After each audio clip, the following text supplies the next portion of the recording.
Azure Lane. Great game, right?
ご主人。あ、また来ちゃいました。もう少しお買い上げになっても。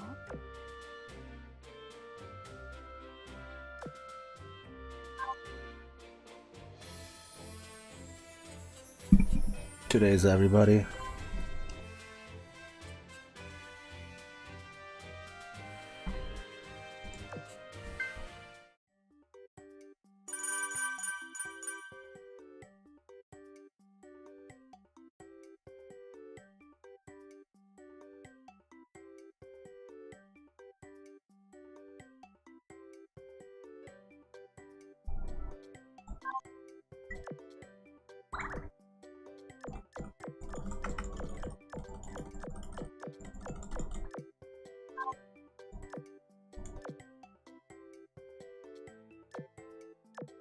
Train, no, 6-7, 6-7 that. Let's watch this. A $200,000 Lego collection went missing, causing a lot of you to ask me to find it. And after seeing the cops point guns at YouTubers, people get arrested and sued for $1.3 million, I decided enough was enough. This looks like a case for the internet detective, this time in the $10 million Lego studio. So I talked to every suspect involved, and what I found shocked me. 委託完了だ。ママ、お土産あるかな。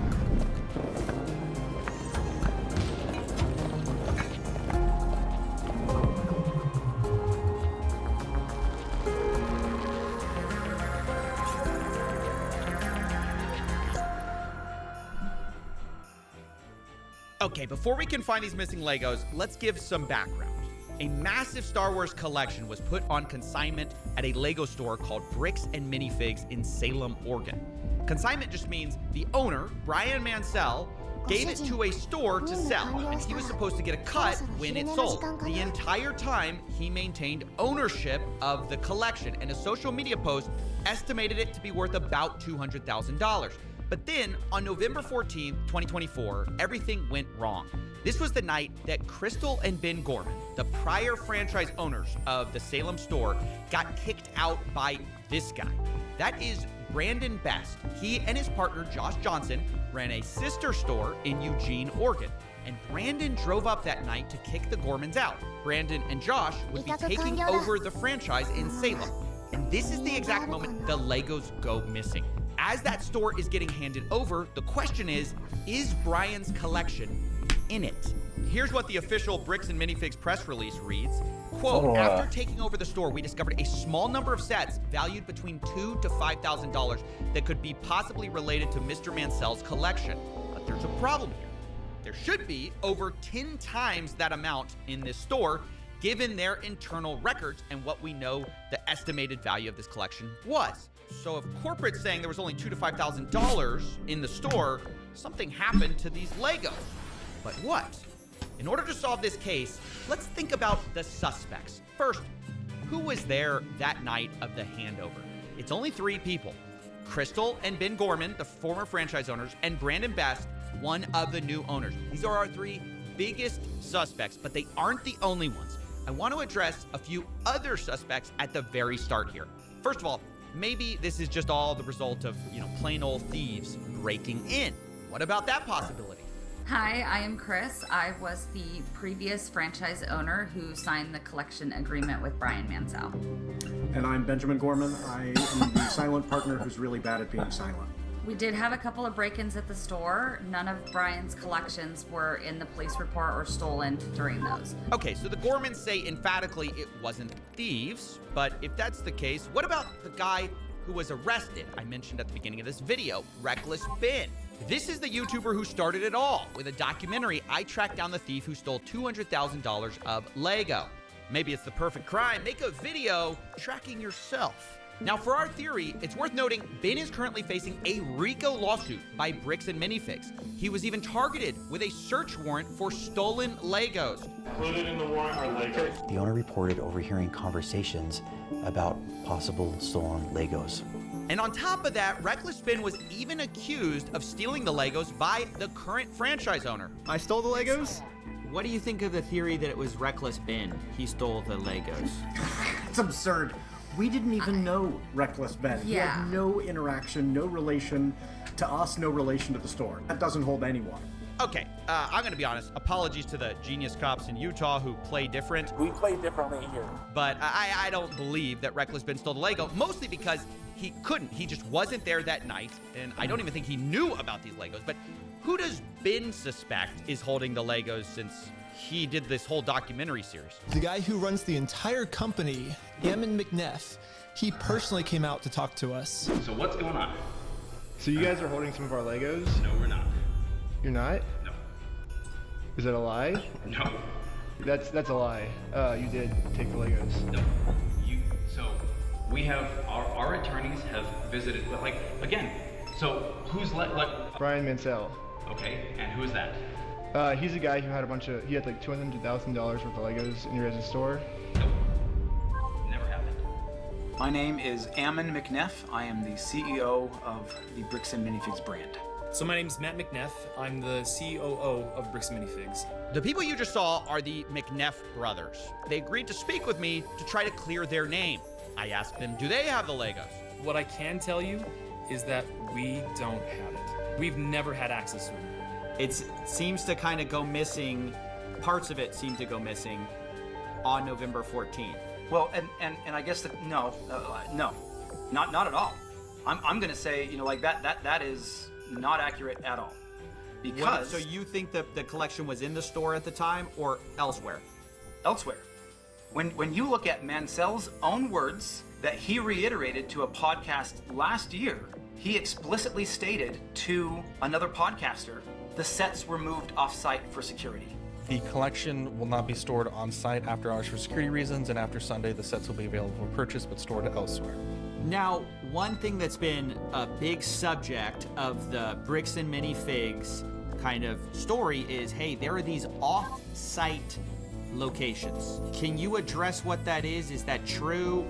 So the off-site location in the letter that that corporate is referring to is the original press release that we released when we were launching the collection. In that press release, because we had previous break-ins, I specifically included the location that after this weekend, those Legos would be stored off-site to deter any future thefts. They were briefly stored off-site after that launch weekend, while I bought safes for the back room, and then they were moved back into the store. Okay, so for most of the time, the sets were in the store after y'all got the safes in. Yeah, exactly. Yeah. Okay, so Ammon McNeff suspects that a lot of the Legos weren't there that night. And then on the other hand, we just heard from Crystal and Ben Gorman explaining the off-site story, saying that later they no longer use those off-site locations. But what do we really know about the Gormans? They are the former franchise owners after all. I mean, shouldn't we be suspicious of everyone? They're one of our key suspects. They were there the night we lost Brian's collection. They were the creators of the consignment deal after all. And one group in particular is pointing their finger at them very hard. It's the McNeffs who say they were behind on payments. We started getting calls from the landlord letting us know that Crystal was behind on the lease payments at the location. We had also gotten a couple of notices from some of our vendor partners that bills had not been paid by the store, and so we felt pretty strongly that there was going to be a risk of her just, you know, like attempting to file bankruptcy, doing some of these other types of things which we've had franchisees do in the past, and that's problematic. So that's why we sent him up there to take some video footage. So we needed to just be prepared if we needed to do a hostile takeover, which, you know, like can happen in franchising, where a franchise owner just, you know, kind of tries to steal inventory and do some different things that way.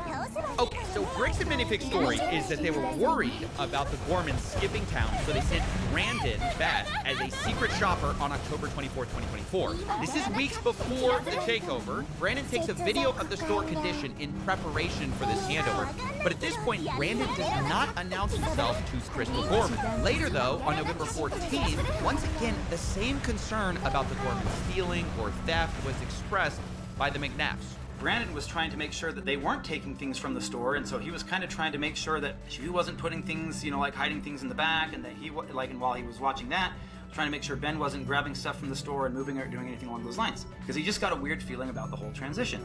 She took at least one, if not more than one, cartfuls of things out to her car with her coat draped over it. So yeah, the McNeffs say, look, they don't trust the Gormans. And they explained it, you know, even further. They said, hey, there's some issues in her past. She apparently has a retail theft and other criminal, like, arrests on her record that we were not aware of. When was that? I don't know. This has been brought out by several people online. Now look, that's a huge accusation to bring up, and so obviously I wanted to talk to the Gormans about it. They're like, she has a history of some type of burglary, theft. Oh my god. Wow. Yeah, that's what they're saying. Well, yes. Well, you know about this. Explain. Yeah, when I was 19 years old. How long ago is that? I am 45 now. So this was in 1999. This, something that happened 25 years ago, has no reflection and no bearing on what happened in the last 2 years, my management of the store, what happened the night corporate seized the store. It is another deflection, and it infuriates me. You're gonna try to publicly embarrass and shame me for somebody that was manipulated by local police departments when she was pregnant and 19 years old? F you. That's my response to that. I am so sorry. You're gonna have to blur and cut a lot of this, but that pisses me off. I own what I have done. I own the mistakes that I have made.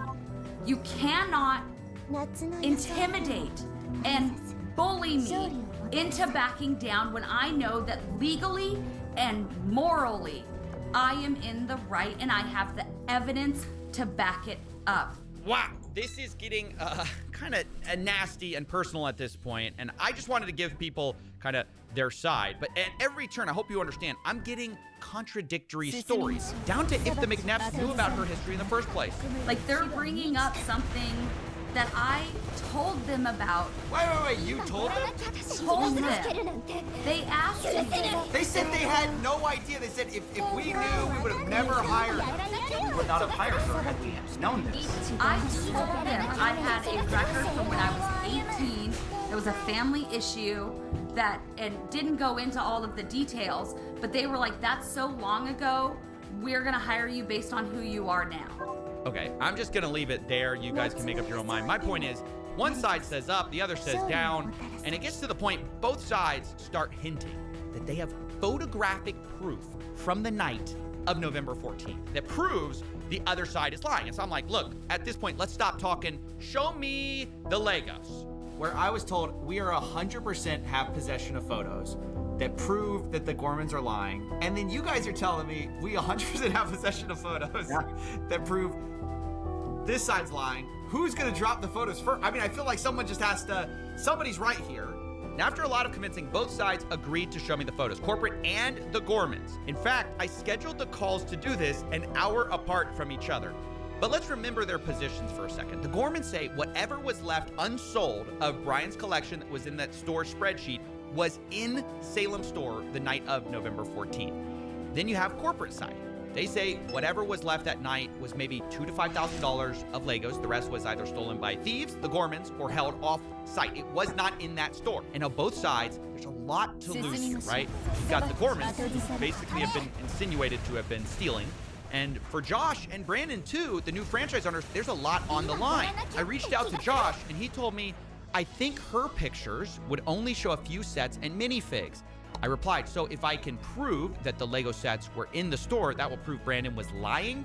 Josh replies, if it shows something different, then yes, I will eat my words. So the stakes have been established. And let's see the evidence, starting with Matt McNeff. First, he showed me the video, October 24, 2024, for a baseline of how the store looked. So this is the Salem Kaiser location, is that correct? It's the Salem Kaiser location, yes. So is it fair to say I'm seeing quite a few Legos here? I mean, I'm seeing a store of Legos. You'd agree? There's a good amount of Lego on hand. This isn't what I would say is a well-stocked bricks and minifigs, but it's not terrible. It's I would say a little below average as far as overall stock. So now let's go to November 14th. Can you still see my screen? Yes, sir. Okay. So November 14th, when Brandon was in there. Wait, this is the day. This is like the big day. This is the day. Hold on, I gotta prep myself emotionally for this. Okay. This is a big deal. This is D-Day. This is the big moment. This is Brandon takes over the store. We don't know where the Legos are after this moment. We don't know where the Legos are after this moment. And I want to point out again that we've had this for a while. We haven't this is the first time we've shown this publicly. We've been waiting for our attorneys to give us the approval to say, hey, this is okay now to share in this capacity. So we'll go through these pictures. This is what Josh saw, or not Josh, sorry, Brandon saw. He took pictures of everything in the store, all the inventory in the store. This is what the shelves look like compared to what you just saw a moment ago. Okay, so I'm seeing a lot less. Just to state the obvious, go back a little bit. Yeah. I'm seeing like way less. So yeah, the pictures I was being shown on November 14th, those shelves looked emptier than they did on the day of October 24th. But to be fair to the Gormans, they addressed the empty shelves themselves. As we get to the very end of this video in particular, right here, you'll see that empty space right here. So this is the retired and certified set section that we have to keep separate from the new in box current sets being sold by Lego. All those empty spaces up there were the sets that we had on display during the day from Brian's collection that every night when the store closed, we pulled off and put back into the safe and then put back out in the morning. So when they say, see, there's empty space on the shelves, yeah, because we put them in safes at night to keep them safe. Because we have giant windows. Yeah, it's an explanation that kind of makes sense given the history of burglary. Now, of course, this is something I had to ask the McNeffs about. Is this a case of, did y'all see Star Wars sets in the back? Did y'all not see the Star Wars sets in the back? Did he take, not in the back, but specifically in a safe? Like there were a bunch of Star Wars sets in a safe. Did Brandon see those? Has there been talk of those? Do you know what I'm talking about? Yeah. My understanding is that he took pictures of everything, and all those photos I showed you of the Star Wars were all the photos, or was literally all the Star Wars inventory in the store.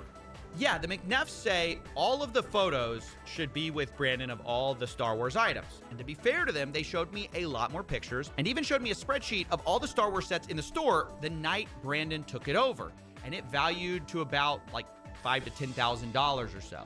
But then I had to ask. Sorry, here's another kind of set. Okay. Do you think y'all have all of these? Very likely. Okay. Again, I'd be surprised if we didn't. But then I couldn't help myself. I started to bring up some of Crystal's photos to see if they matched up. Have you seen this before? Not that I recall. So do you see that? Yep. So do you see it's in like some kind of like a safe thing? I don't know if you can see the sides there. Looks like a bookshelf to me, but sure. Okay, sure, yeah. So I think the important thing is making sure that all of these are in the inventory for Mansell. What? Sure. Sure, that's cool. 75041. Yep. The Vulture Droid. 75169. 169 I'm not seeing, so there may be... Okay, so there's one that is not on our list. Let's try this. 10240. Okay, nope, not seeing that one either. What about 9493? 3. I don't see that one either. So maybe those were locked at the time, and Brandon did not get those pictures. All right, that's kind of a problem because the Gormans had over 200 photos of this store. I definitely knew looking at these photos, there's a lot more Legos in the Gormans photos, by quite a lot that Brandon's photos just didn't show. But corporate didn't really see it that way. But still, in the grand scheme of things, we're not talking, again, 10 times the amount of sets. I don't know. I haven't shown all the photos yet. I don't know exactly how much. If there's a calculable figure that we can look at and say, great, this is what was there, I promise you, it's not $100,000 worth of it. And so where's the rest of it? You got me. I don't know. Maybe I'm a little too in my head about this U-Haul story. You don't think it could have been some U-Haul thing? There's no way. Oh, yeah, have we talked about the U-Haul yet? We gotta talk about the U-Haul for a second. This is another one of those things that was like really disputed between the two parties, was this U-Haul that supposedly was driven up to the store the night of the takeover. So when Brandon came to the store that night, he was driving a U-Haul truck. Now, in typical fashion, this was immediately disputed. Brandon showed up to the Salem store in a rental car. When he came to get the keys from Crystal, he was there in a rental car, not in a U-Haul. It wasn't until after he told me he was taking the keys and locking me out that I really kind of paid attention to the fact that he had a large, not the small, the large U-Haul truck. So yeah, I just kept hearing about this U-Haul truck. Now, why is it significant, U-Haul or not? Well, one, a U-Haul truck can fit a lot of Legos, but the big reason it mattered to me was because I was actually called by an ex-employee of the Bricks and Minifig store in Eugene, Oregon. Remember, that's the one that Brandon and Josh own. And he told me something very interesting. I'm a former employee, started in 2024, and I was working under the old manager, Brian, and he sold the store to Brandon, Best, and Josh. What store was this? Bricks and Minifigs where? Okay, now what did you see that made you want to talk to me? I saw Reckless Ben's YouTube video about the Salem store closing down because when I was talking to my co-workers about the situation about Salem, and we were told through other employees that it was just a bad area to work in. It was like haunted, if you will, if it was going around. But after seeing the video of Reckless Ben, he exposed them, and it makes a lot more sense with what we dealt with Brandon and Josh. Like, oh, Crystal stole Lego sets and bolted out of the country. Who says that? Brandon Best told us. When he was jumping up all the Lego sets to us that night. There was a bunch of used Lego sets. That set were like saran wrap. They had Star Wars City. There's just a lot of stuff. It was like a medium-sized U-Haul truck. Wait, they brought a U-Haul truck. Allegations. And to Eugene, and it had a bunch of Star Wars sets on it? Yeah, Star Wars sets and everything. Even a bunch of new stuff too. Wait, and was this when they took over the store from Crystal? I believe so, yes. Yes, because he said that Crystal stole Legos and left the country. While he has a U-Haul of Legos? Yeah. Interesting. Weird. So then he said, we're just going to hold on to this stuff until corporate tells us where we have to distribute it. And we're like, oh, well, it makes more sense if we could take it because we're kind of struggling with, the product we put on the shelves. Oh my gosh. We really gotta find out. Was there a U-Haul that night or not? Because everybody's disagreeing about it. This Eugene, Oregon guy says, oh yeah, a U-Haul showed up with Star Wars sets in it. Brandon was talking about the Salem store. You've got Matt McNeff saying there was no U-Haul there. It was a rental car. You've got Crystal saying, yeah, I thought it was really weird. There was a U-Haul truck there. So I told the McNeffs, I really got to find out what the truth is here. If you know anything about it, let me know, because that's just something I heard. I do, and it has nothing to do with the Salem store. Well, at least not the Salem store in the way that it is there. Brandon showed up to the Salem store in a rental car. When he came to get the keys from Crystal, he was there in a rental car, not in a U-Haul. So when there was the handoff, there wasn't a U-Haul, it was a rental car. Correct. He was there in a rental car. Got it. Yeah. Okay. And I think any of the... Yeah, we did it. Like, if you were to look at the footage, the ring cameras, all that stuff, you won't see a U-Haul sitting anywhere in the parking lot. So after hearing all of this, I realized, look, I just got to find the evidence. So I start sifting through these photos I have, right? I realize I have a parking lot photo. I check it. No U-Haul, just a red truck out there. I check another photo where you can see the window. But the problem is it's night outside, so you can't see. And so I'm looking at everything I can, and there's just nothing, And I have this alternate angle. I'm looking at that. And then, wait a minute. Zoom in on that photo. Bring up the brightness of this photo a little bit, and my gosh, there's a U-Haul in the parking lot right outside of the store the night of November 14th, 2024. This is something that Matt said he had seen footage of, and it couldn't be true. And again, I believe I have seen footage from that night that shows clearly out into the parking lot, and there's no U-Haul. After seeing this, I said, I really have to make a call. And that's when the story changed. So last night, I talked with Matt McNeff. I brought up this question of the U-Haul. He told me emphatically there was no U-Haul. Y'all came to me this morning. You said, hey, we looked into it. There actually was a U-Haul there that night. Can you clear up what that's about? So there's actually two different things that are going on here, just to help you understand. And I don't know if you want this particularly not on the record, but we do know of a disgruntled former employee that worked at another location that back on the 24th of October, there was a U-Haul that went to a storage unit in Salem for another previous franchisee, you know, like for a different situation that we had just you know, gone through some things, and he had it previously, you know, like, hey, I have some inventory that I didn't turn over that I was supposed to. It's at this storage location. You guys can come pick it up. And so Brandon was sent on that day to pick up with a U-Haul inventory that then he moved down, but that was October 24th.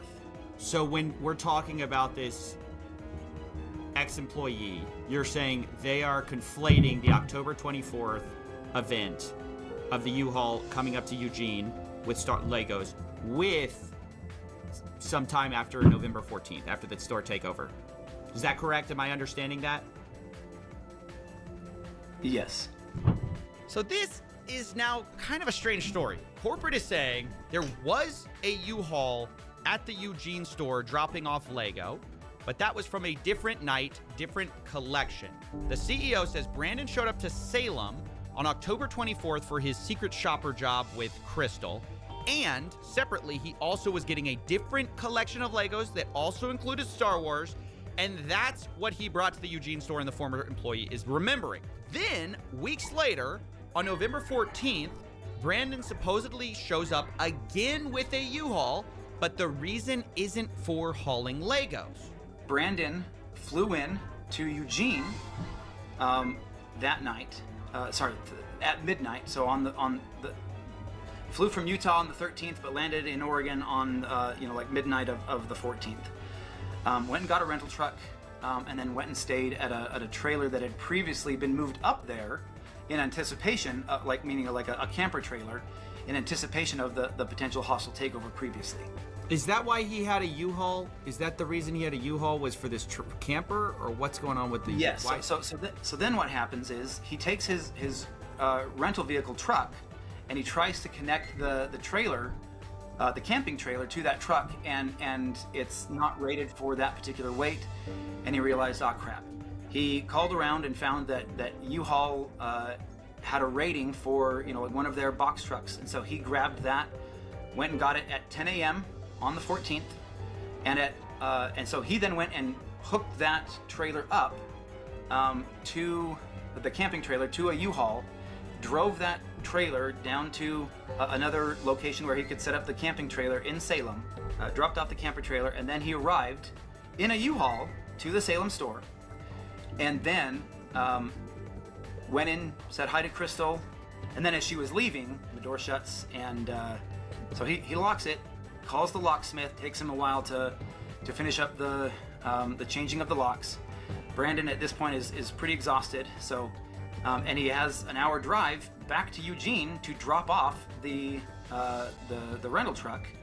So he drops it off at midnight or 1 o'clock, something like that, grabs the rental truck, and then heads back up to the camper trailer in Salem, and then probably gets in at around 2 or 3 in the morning, spends a couple of that's a little bit of sleep before he has to head back to the store at 9 a.m. before the other employees get there. The timeline that is trying to be portrayed just makes absolutely zero sense. Okay, so I asked, obviously, for documentation of all of this from Brandon, and here's what I got. First, the U-Haul contract on November 14th. This checks out what we already know. Then I got sent a photo, the last one Brandon took in the Salem store, dated 9:44 p.m., where you can see what looks like the inside of a bird cage that the Gormans had. And lastly, I was sent a photo Brandon took of the mileage in the U-Haul as he dropped it back off at the rental place on November 15th, 12:41 a.m. Now, the time gap there is about 3 hours between the last photo in Salem to dropping the U-Haul off, which is a bit of a problem for our timeline. Yeah, it took like 4 hours. I mean, I worked till like 11 o'clock, and I'm like, I gotta get up early for, my other job. You moved 4 hours of Legos out of this truck. Yeah. All right, so as weird as this U-Haul thing is, the timeline just doesn't fit, to be honest. If it took 4 hours to unload, you can't also drive to another city, load and unload and drop off the U-Haul in that time. But still, even if this is true, it's pretty weird, and it's one of the most bizarre stories I've ever heard, to have a U-Haul thing back to back. One of the times you're picking up Legos, the other time you're not, you're taking a camper. Nevertheless, without more proof, we kind of have to move on to another theory of how to find these missing Lego. This time, let's take the photographs that we have. and reconstruct what was in the night on November 14th. Remember, that's the moment we lost the Lego. And this time, we're going to combine it with two more things. First, from corporate, I got the point of sale records from the Salem store from 2023 to 2024. And secondly, from Crystal Gorman, I got her internal records of Brian's inventory of what was sold or not in order to pay him and keep track of prices. Now, before we piece things together, I need to address something. At the beginning of this story, you saw the social post saying this collection was worth $200,000. That's what everyone knows this story as, the $200,000 Lego collection. But sadly, that post was entirely wrong. In Crystal Gorman's inventory, which has a high and low estimate value of these various Lego items, the real estimated value is about $107,000. They give high estimates and low estimates, but that's right there in the middle. And for simplicity, I'll just be using averages and estimates here, but understand that, these numbers are not firm, given that they're unsold Legos. It's just rough possibilities. But the point is, it's worth nowhere near $200,000. And Reckless Ben, the one who made the original video covering this, said that surprised him. Yeah, this entire time, literally every single person has been telling me there were $200,000. That's how much, you could sell all these sets for. My original assessment of about $200,000 was going up to his father's house and looking in 3 different rooms with all the sets. It was before I'd actually gone through and had set numbers and done an actual evaluation. I looked at it and went based on as things progressed and as I started to delve more into the actual inventory and evaluating it, that number changed. But we put out the press release well in advance of the event itself, so that press release went out before I had those full numbers.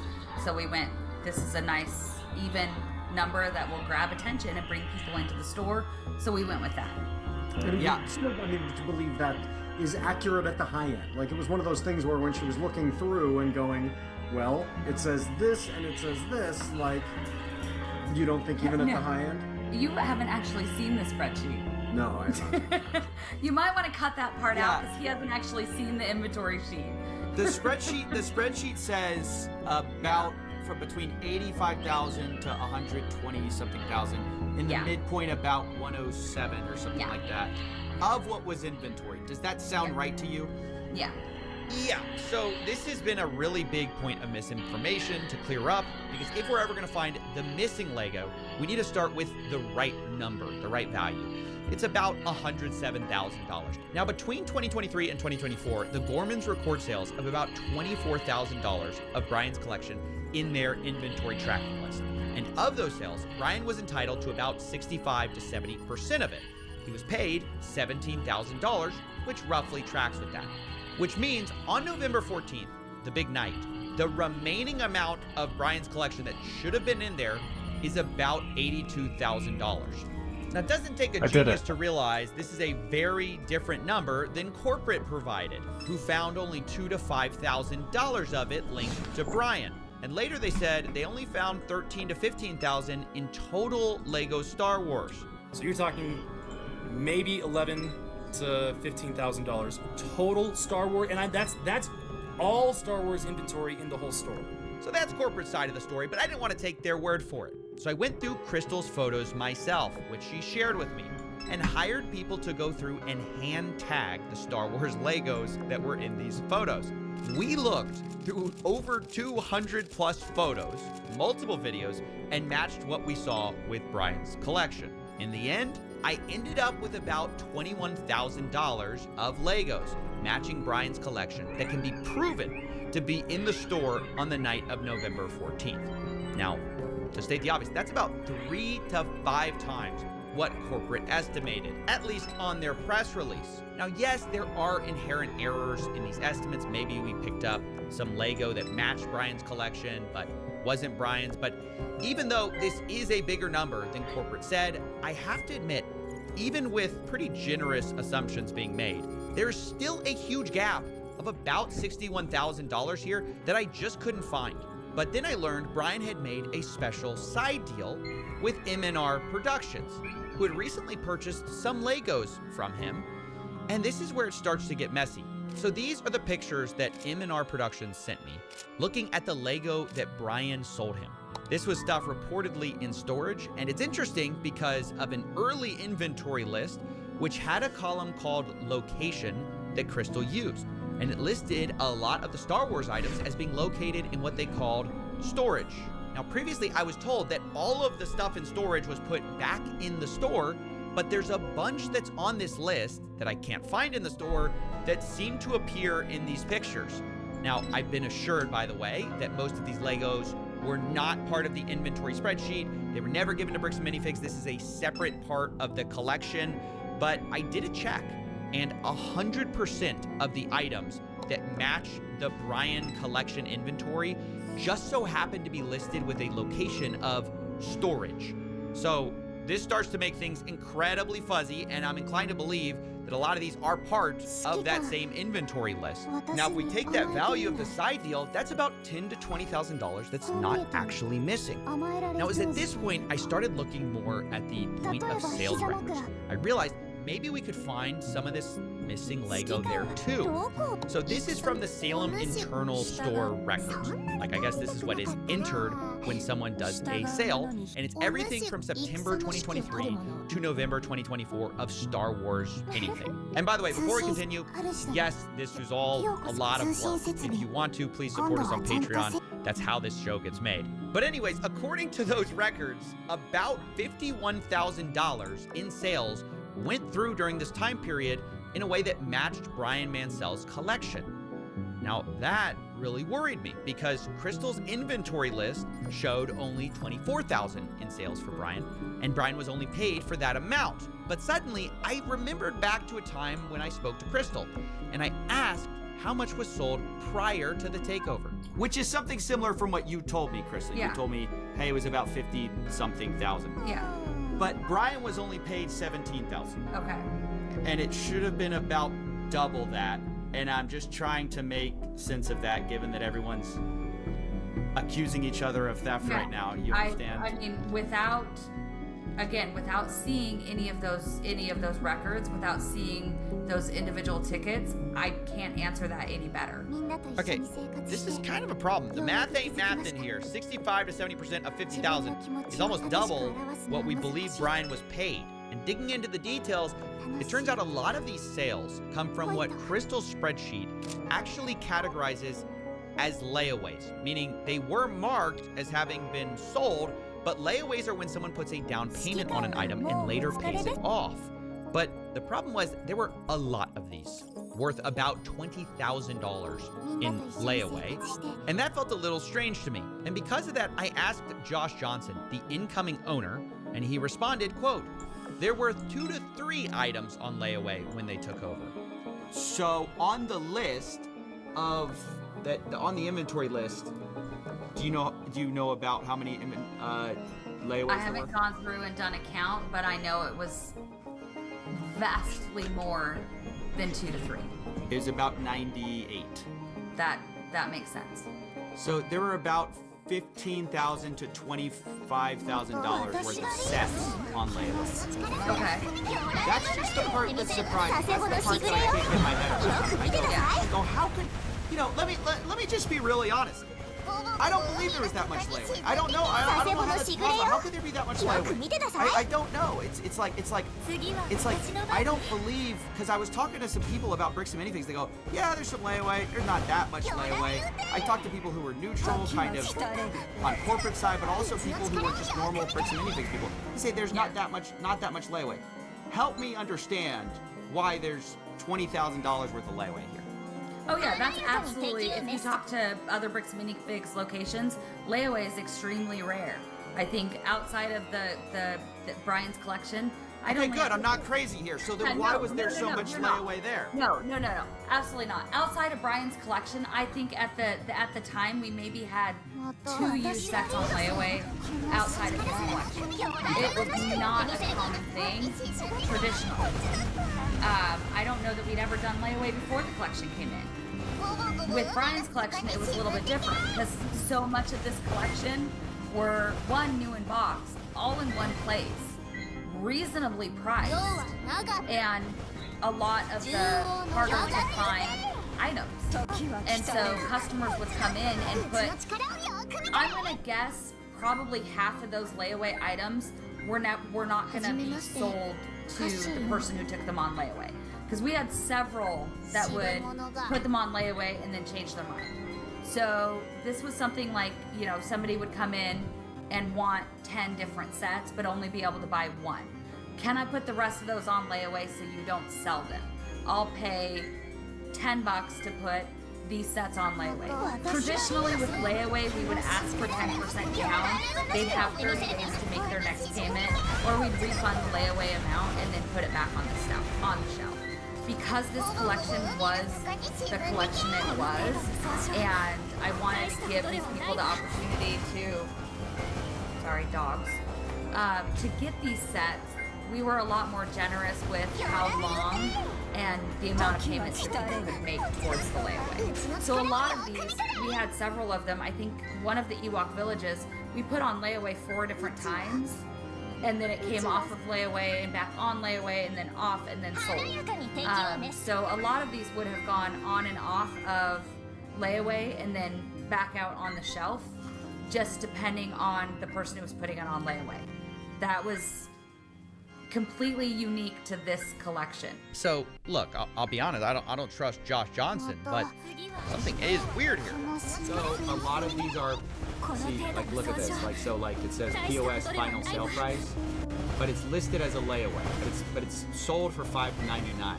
Yeah. Because it matches with the store sale price. Okay. So were they on layaway? Were they accidentally marked layaway on the spreadsheet? What's going on there? I mean, without seeing the actual sales ticket and seeing what else, like what items were sold together, what else was sold with it, I can't actually see the sales ticket. We had several layaway items in which customers were putting multiple things on layaway, paying for most of one item, and then, or they were buying, 8 different things together, and then putting all of them on layaway and making payments on multiple items at the same time.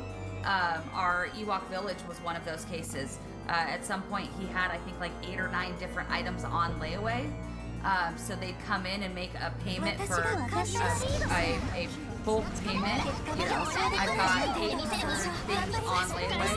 I'm gonna make $100 on my payment. One customer in particular would do that, and then if he's gotten up high enough to pay for one set, pull that set out, mark it as sold. So without seeing actual tickets and my layaway records, I cannot answer a question any clearer than that. But I even found more than that in this POS data. I also found about $10,000 in sales that match Brian's collection that were not marked as sold under this inventory spreadsheet. Some of our things that were not found were explained by the POS system because they were found in the POS system as being sold. So like they weren't marked on the spreadsheet, but they were marked as sold via the POS system. And this is about $10,000 worth of Lego that basically were matched. See, and I don't know. Anything happening from, let's see. Sorry, I'm trying to do math here. I don't know without being able to see all of the records. There is a possibility that the consignments were ended when I wasn't at work, and I just didn't go through and pull them up. They didn't get put in the consignment ticket. I hadn't gone through those consignments in a couple of months. I hadn't gone through the inventory in the back room in a couple of months. So it is entirely possible there were sales that were finished that I never clocked as being finished. I don't know that without going through and actually seeing it. But you're saying it's possible stuff was sold, not updated on this inventory list. It's entirely possible that stuff did not get updated on my spreadsheet. I'm not gonna sit here and claim it's not possible. It's possible I missed things.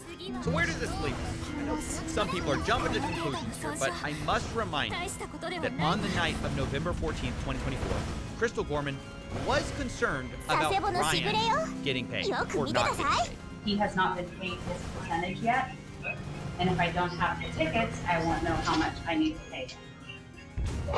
Okay.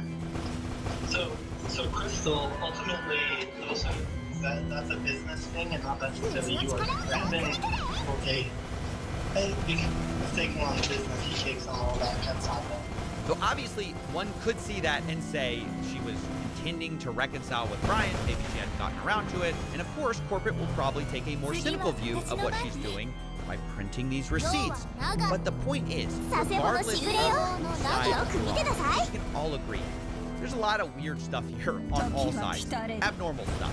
Sure, maybe you can chalk some of the stuff up. Bad record keeping between the U-Haul, the layaways, the $20,000 in Lego sets that corporate called $2,000 to $5,000 that was there that night, the off-book deals. But even if we can't like fully know 100%, you know, what these weird things were about, I think they tell a story of what actually happened to Brian's collection. In a way, multiple people, I think, are kind of right, kind of wrong. The Gormans were correct that more of that collection was there that night of the takeover than previously thought.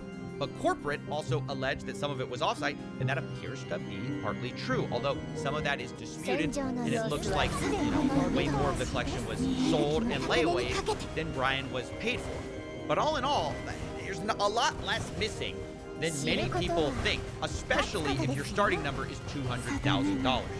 I estimated, and I must emphasize, estimated with bad records, that there's only about $10,000 to $20,000 in Lego that isn't explained by one of these sources.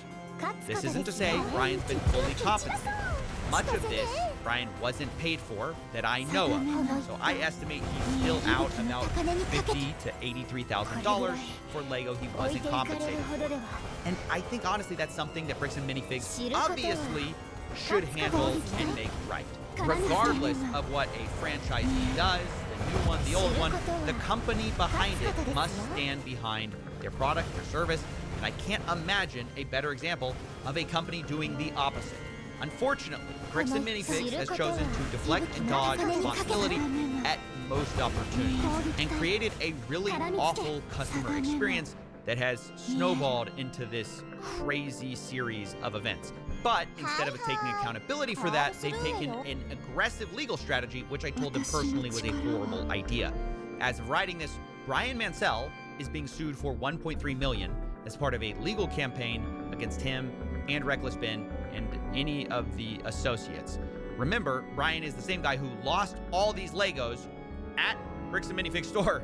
And I told the CEO and COO that's ridiculous and they should drop this. Look, mistakes have been made by plenty of people here, but there's a lot more people who have inflicted self-owns, the likes of which we've rarely seen, by just choosing the worst possible path at every fork in the road. No pun intended. But the best path to making things right, in my view, is by just making Brian whole and moving on. Drop the aggressive legal strategy. You are a Lego store at the end of the day. You are supposed to be about fun, not about a rerun of Suits. But anyways, that's my investigation. Those are my closing thoughts. And I knew I wanted to approach everyone involved in this whole story with my results and see what they thought to close things out. Does all that make sense to you? Because I'm showing everyone in this story and saying, hey, the thing are that any of these doesn't make numbers blowing your mind, or is any of this crazy to you? Right. No, it's not crazy. But what's crazy, again, like all the photo evidence that both sides have points to there being, sure, $20,000 worth of Lego in this of Star Wars Lego in the store that night, right? I don't know, man. I'm just like, can people understand maybe why there was some confusion and why there was some hesitation when somebody comes in and says, hey, you owe me $60,000 worth of product in Lego, and we go, we don't even know who you are. Like, yeah, Crystal mentioned something about consignment on her way out the door. And we go, sure, we'll get that figured out. But then the guy just walks in and demands $60,000 worth of Lego. Like, what am I supposed to do other than say, cool, show me, can you show me the proof? The problem is there's so much of a dispute on the timeline, and this is what's going to make this story so hard to tell. It's like, they say, you guys are unreasonable. They tried, and eventually they gave up. But they say they tried and they were basically met with, like, unreasonable requests, things like that. So, verification? Documentation? Is that unreasonable, do you think? well, I think they would say they provided the documentation, and you guys say you need more documentation. So I mean, that's kind of the right. A spread, like I understand, a spreadsheet and a contract are a good start. Yeah. We never got that. That was never sent to us at corporate, by the way. Y'all don't have y'all do have the spreadsheet though, yeah?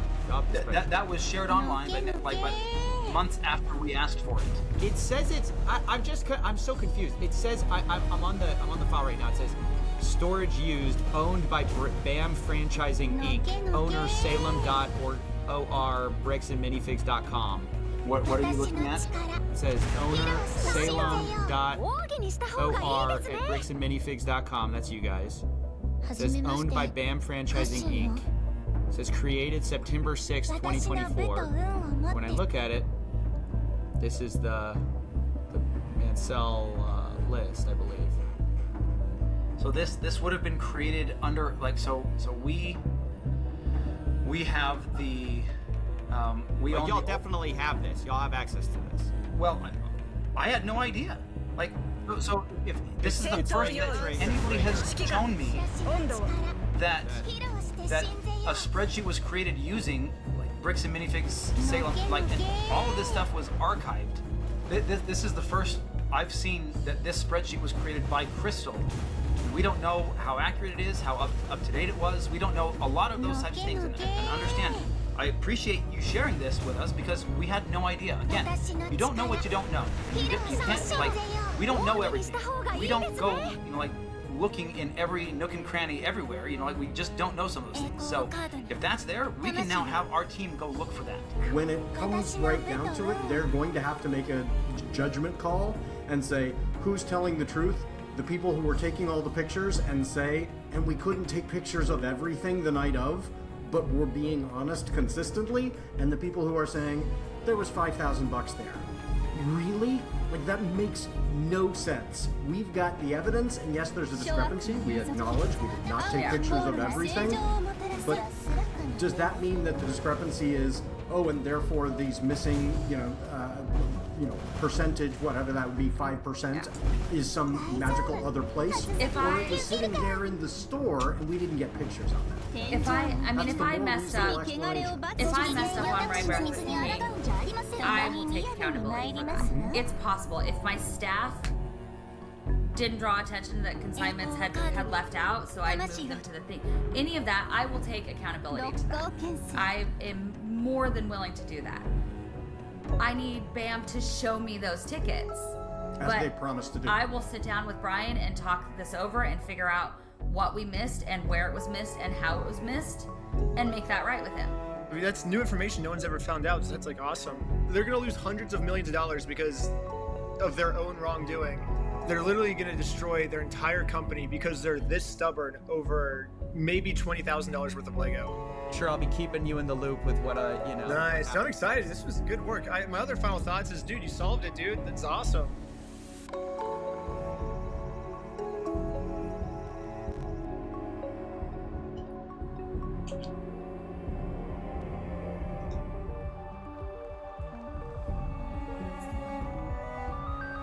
Wow, that ended.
That's it. That's how it ends.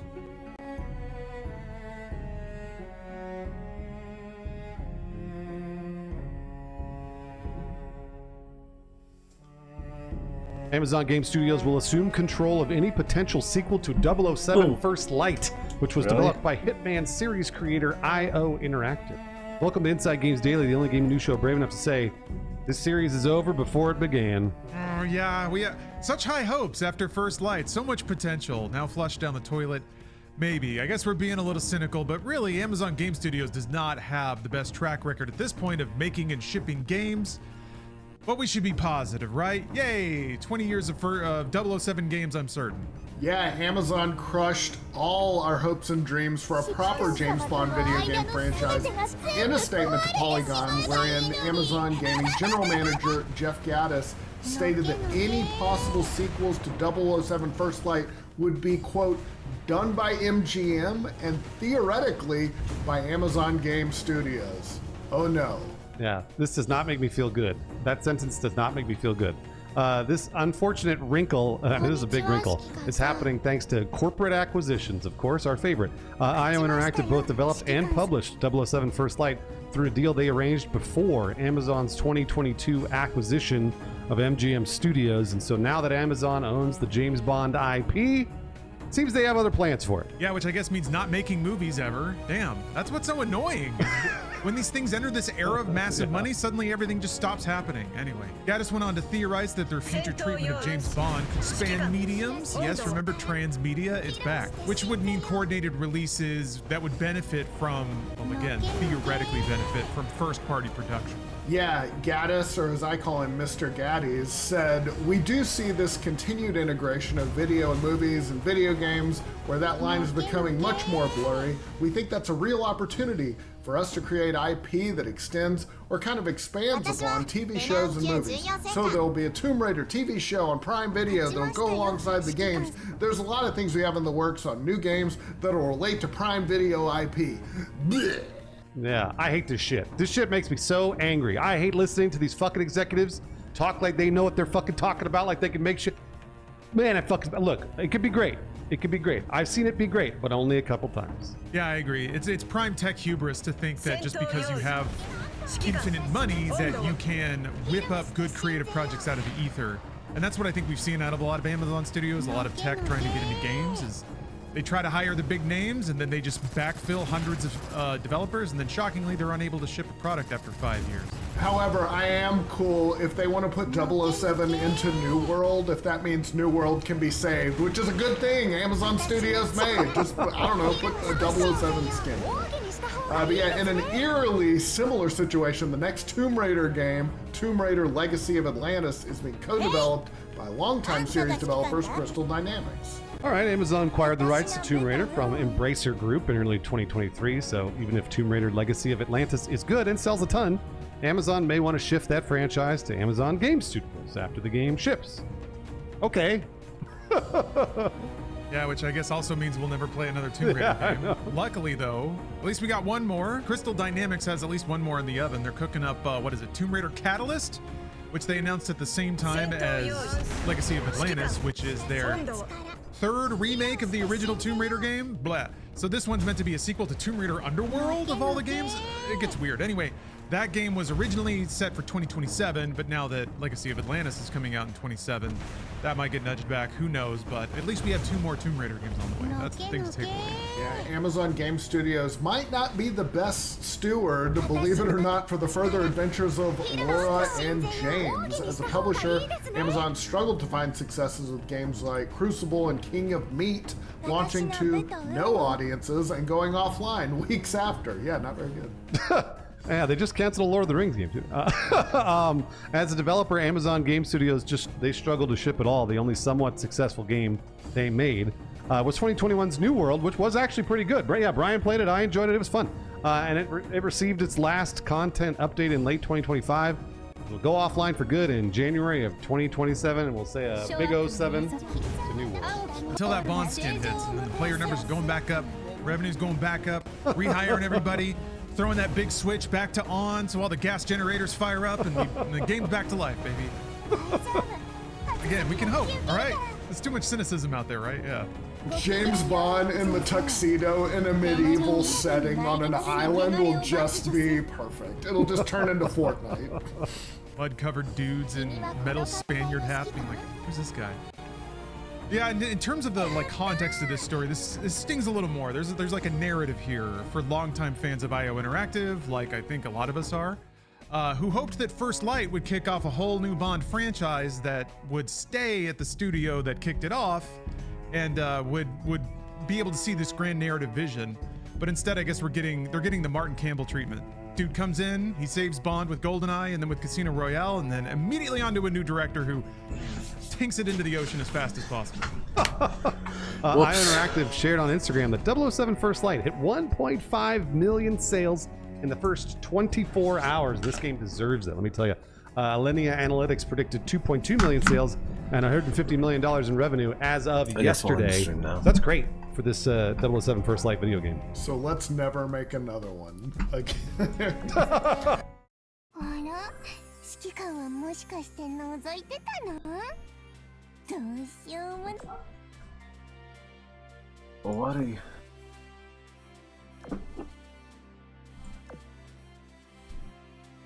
Yes.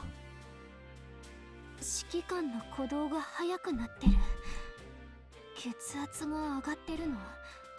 もしかして温泉のせいじゃないって。 1 hour gameplay, pretty good.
Bang done.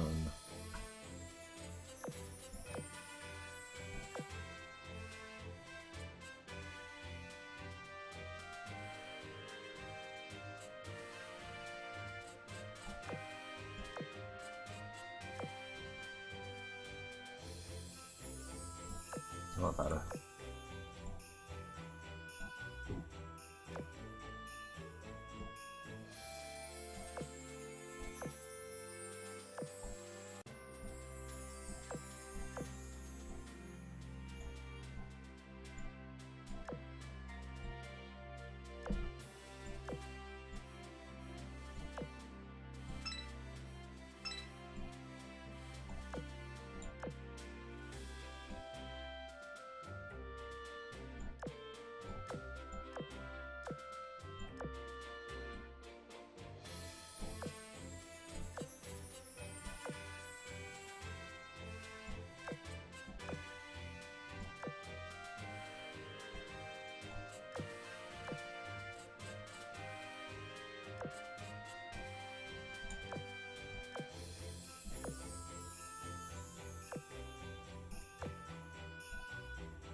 Oh.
That's not her.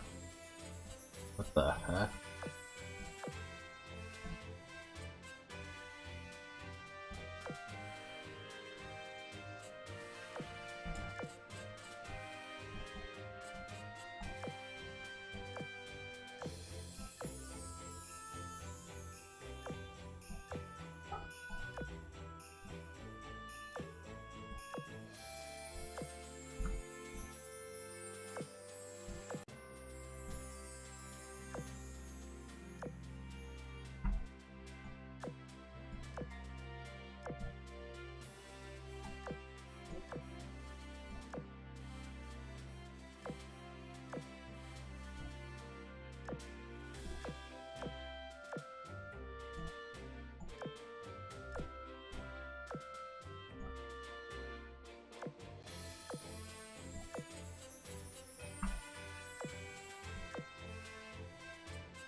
Anti-air.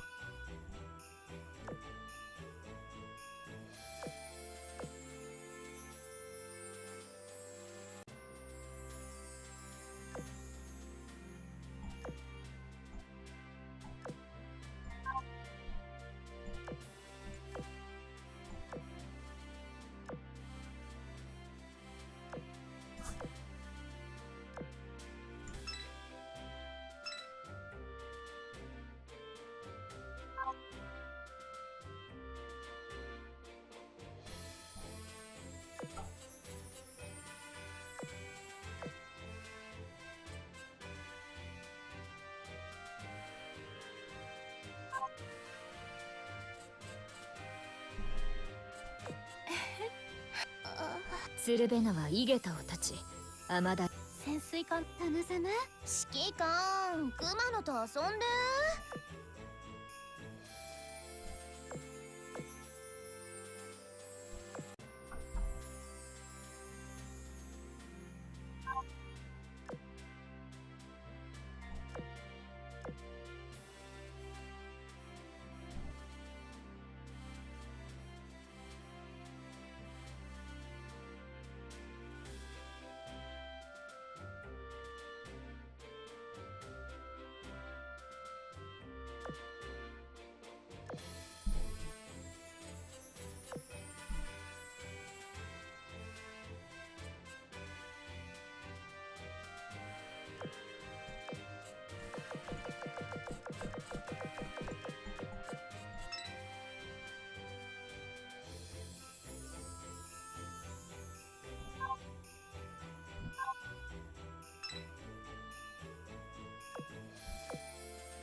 指揮官の鼓動が速くなってる。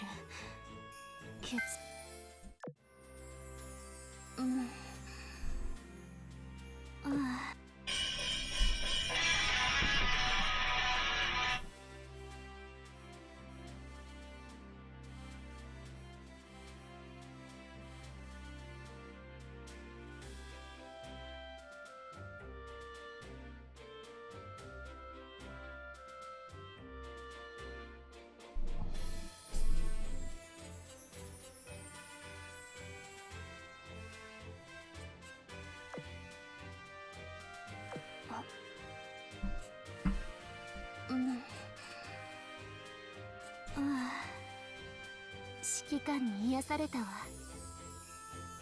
政務の総括がまだ終わってないの？入浴しながら作業できれば疲れもたまらないでしょうけど、そんなのあなただって無理よね。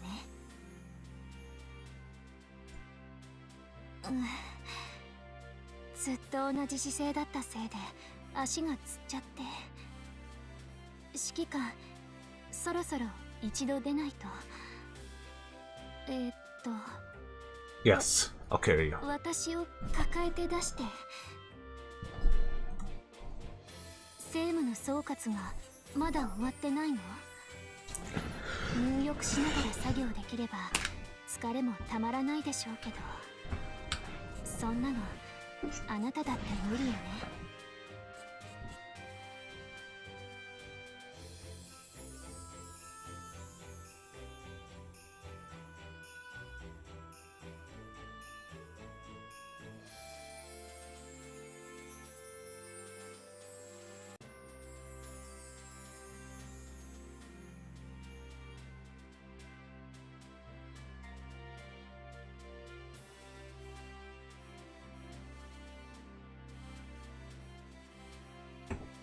新しい任務が来たわ。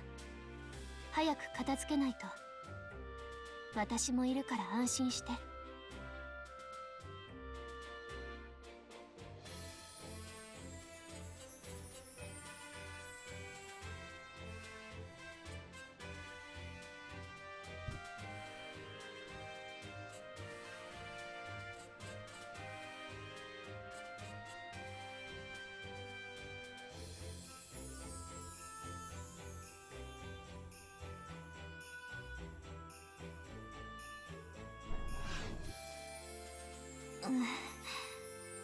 ずっと同じ姿勢だったせいで足がつっちゃって。指揮官、そろそろ一度出ないと。私を抱えて出して。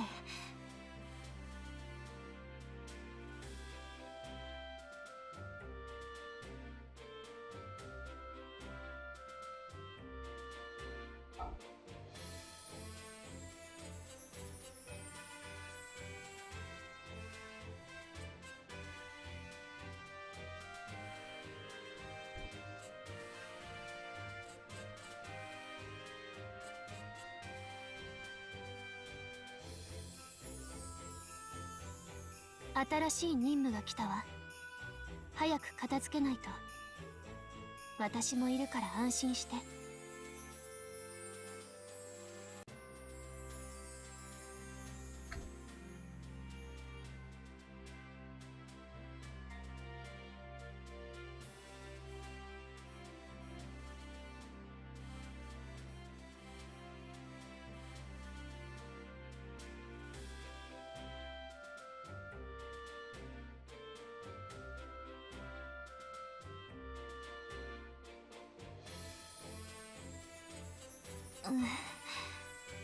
ずっと同じ姿勢だったせいで足がつっちゃって。指揮官、そろそろ一度出ないと。私を抱えて出して。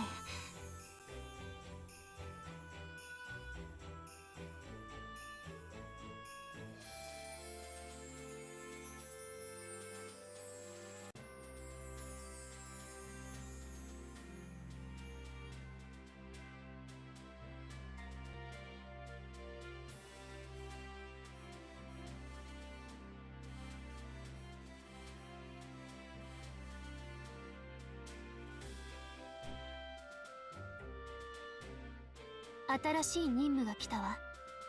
早く片付けないと。私もいるから安心して。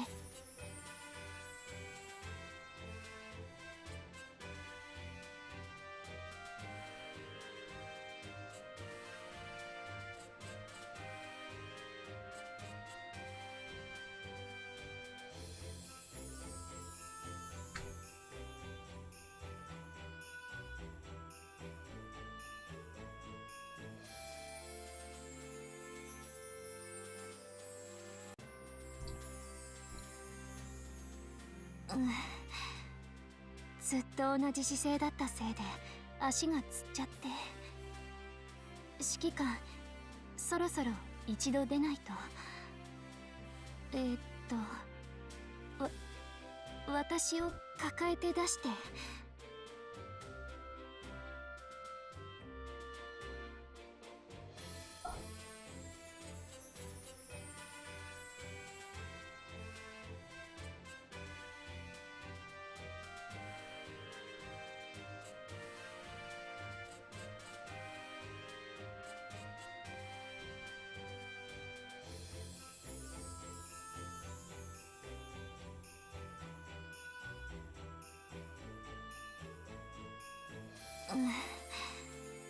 ずっと同じ姿勢だったせいで足がつっちゃって。指揮官、そろそろ一度出ないと。私を抱えて出して。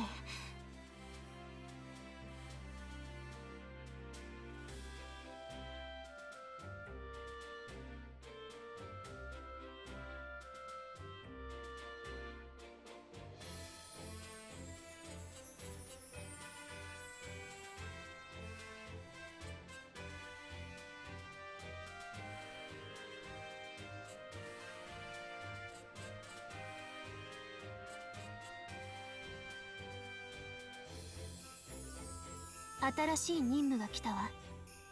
早く片付けないと。私もいるから安心して。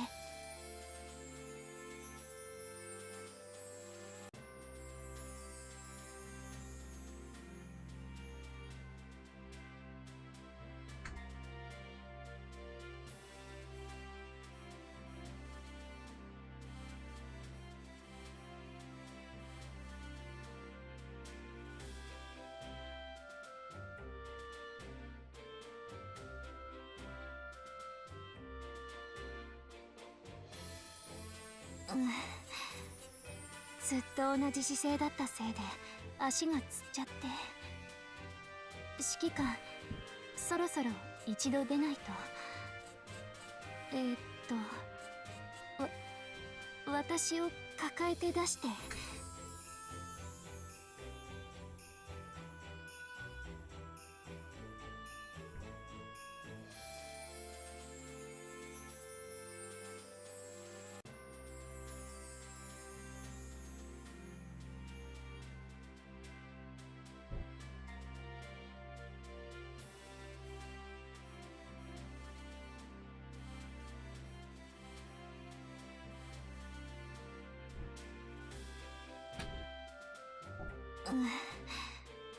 ずっと同じ姿勢だったせいで足がつっちゃって。指揮官、そろそろ一度出ないと。私を抱えて出して。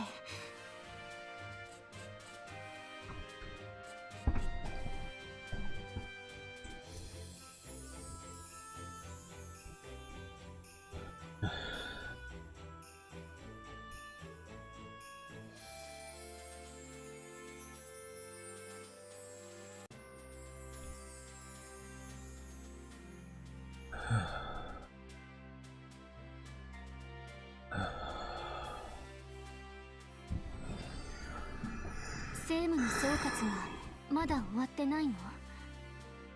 入浴しながら作業できれば疲れもたまらないでしょうけど、そんなのあなただって無理よね。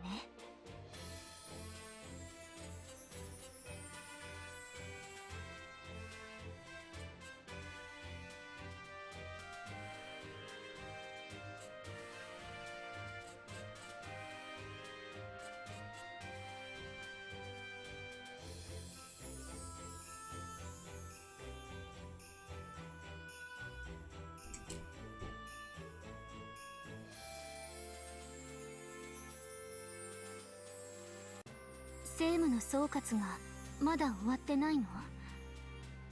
入浴しながら作業できれば疲れもたまらないでしょうけど、そんなのあなただって無理よね。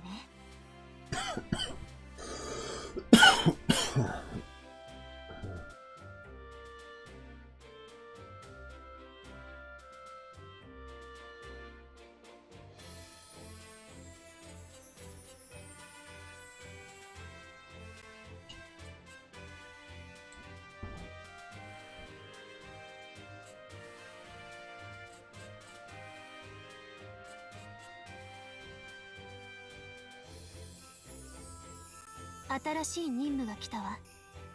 早く片付けないと。私もいるから安心して。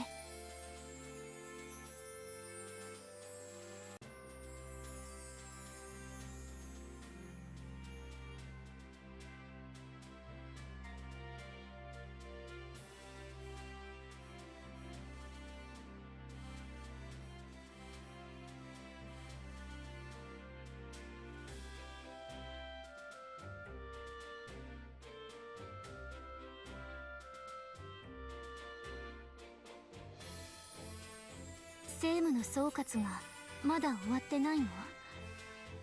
入浴しながら作業できれば疲れもたまらないでしょうけど、そんなのあなただって無理よね。